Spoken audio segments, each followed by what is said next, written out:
po. Pag-uusapan natin ngayon, ito po, no? Fentanyl versus bangag, no? Yan po, Duterte versus Marcos Romualdez.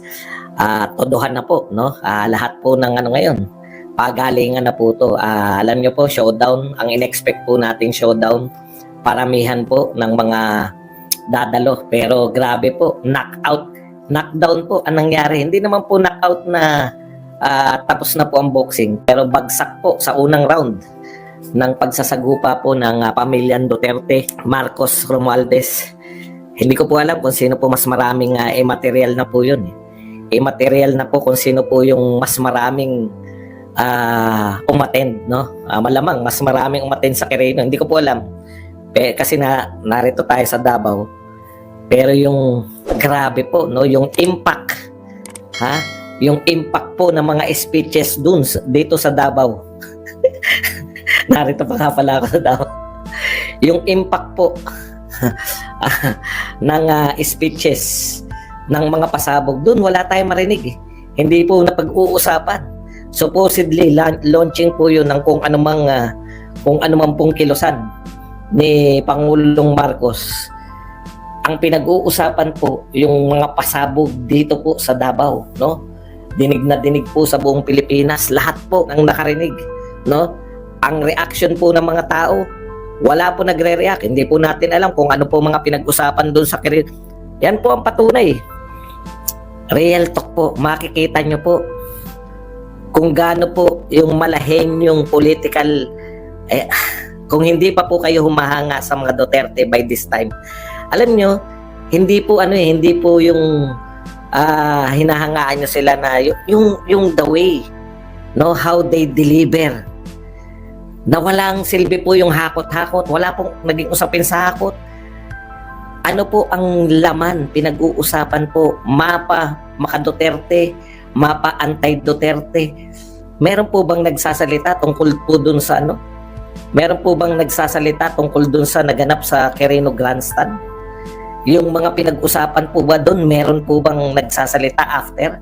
Yung po ang tinatawag na launching, impact. Ang may impact po, yung paglulunsad ng one opposition, pangunguna ng mga Duterte.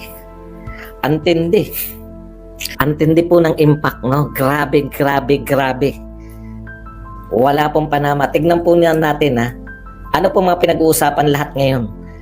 Yung bira ni Baste, Marcos resign, no? Yung bira ni PRRD, bangag. In fact, yung tinanong po, wala po nagtatanong sa mga Duterte, wala po nagtatanong sa ibang kampo kung ano po reaction nyo sa nangyari po sa Quirino. Ano po reaction nyo sa mga sinabi sa Quirino. Wala po nakakaalam kung hindi po pinag-uusapan. Hindi po pinag-uusapan kung ano po yung naganap sa Quirino Grandstand. Yun po yung impact na sinasabi natin, no? Grabe. As in, grabe. No? Yan po ang sinasabi natin na kung hindi pa rin po kayo naniniwala na ang husay sa politika ng mga Duterte, isa-isahin po natin yung naganap po. Yung sinabi ni Baste, biglang instant superstar si Baste. Alam niyo po, pag si Baste po tumakbong presidente after ni Sara Duterte, hindi po magdududa yung mga tao na kaya niya. Kahit na ano pong sabihin yung pangangantyaw sa mga Duterte, hindi nyo po mapapantayan yung impact ng ginawa nila. Isang araw lang po yan. Nagsimula po nung kay Sara Duterte, binakbakan nila yung confidential fund. Buhat po nung binakbakan nila yung confidential fund, hindi na po sila tumigil. No? Sari-sari po. Hindi na nila tinantanan. Confidential fund kay Sara Duterte, pagpapapasok ng ICC kay Digong, 51 billion kay Pulong. Si Baste lang ang hindi nila. Kung sino hindi nila binanatan, yung palang pinakamatapang. Grabe po. Grabe, lahat sila nag-react. Nakalimutan po na may ginastos. Nakalimutan po na naghakot ng tao. Nakalimutan po na may nululaunch silang kung ano man yung gusto nila i-launch sa Quirino Grandstand. Wala pong impact yung naganap sa Quirino Grandstand. Yan po ang real talk, no? Ang pinag-uusapan po ngayon lahat ng naganap sa Davao City. Ang reaksyon nila, yung naganap sa Davao City, hindi po sa walang Walang katuturan, nalusa, walang silbi, walang impact. Pati po yung fentanyl, kinakailangan nilang sagutin eh. Di ba? Kinakailangan nila magkaroon ng sagot. Ang naisip nila pinakamabisang sagot, fentanyl. So, bintangan, di ba? May binibintang, alam po ninyo, talong-talo po kayo. Ang eventually, ang magpapasya po ng lahat. Ha? Alam niyo po kung sino po magpapasya ng lahat? Yung mamamayang Pilipino.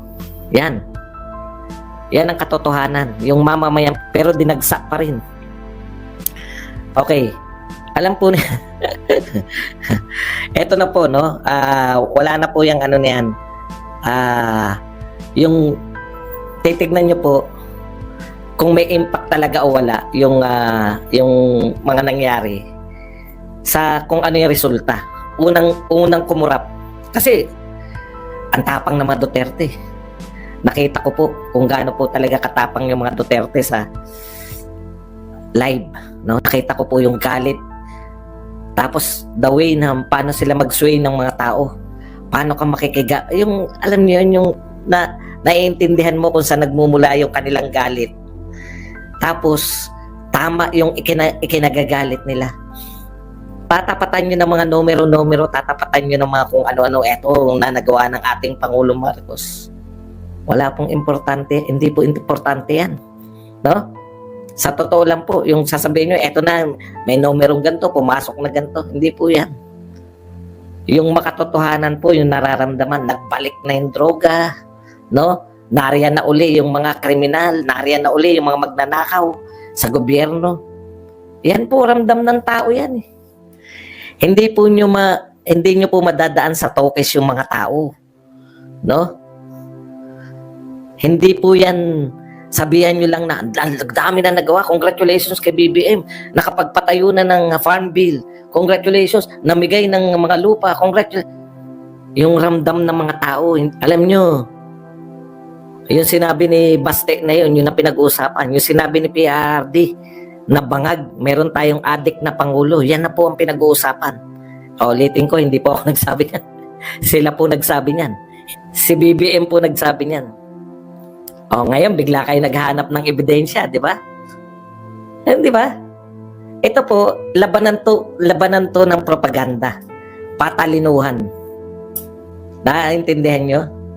Nung binabakbakan ninyo si Sara Duterte, paalala lang natin kung anong ginawa ng mga to, ha? Kung anong ginawa ninyo sa mga Duterte. Baka nakalimutan nyo eh. Baka feeling api kayo eh. Nananahimik ang mga Duterte, no? Yung unit team, bagamat ayaw na ng marami. Ang mga nauna namang, mag-real talk po tayo. Ang mga una pong bumaliktad, mga Marcos loyalists. Yan ba si Maharlika, hindi ba Marcos loyalist yan? Yan ba si Vic Rodriguez, executive secretary mo, bumaliktad sa'yo? Hindi ba loyal, mga Marcos yung mga yan? Huwag niyong isa-isa sa mga Duterte na yung mga bintang ninyo nasa simula pa lang gusto namang agaw ng kapangyarihan ni Sara Duterte. Walang naniniwala. Dahil kami, hirap na hirap kaming kumbinsihin si Sara Duterte. Kaya nga meron sararan eh. Hirap na hirap kaming kumbinsihin. Number 1 ka sa survey. Bakit hindi ka tumakbong presidente? Ayaw niyan tumakbo. Ayan si Atty. Glenn Chong. Supposedly, ano rin yan, di ba? Yan yung mga unang bumaliktad, mga Marcos loyalist yung mga yan.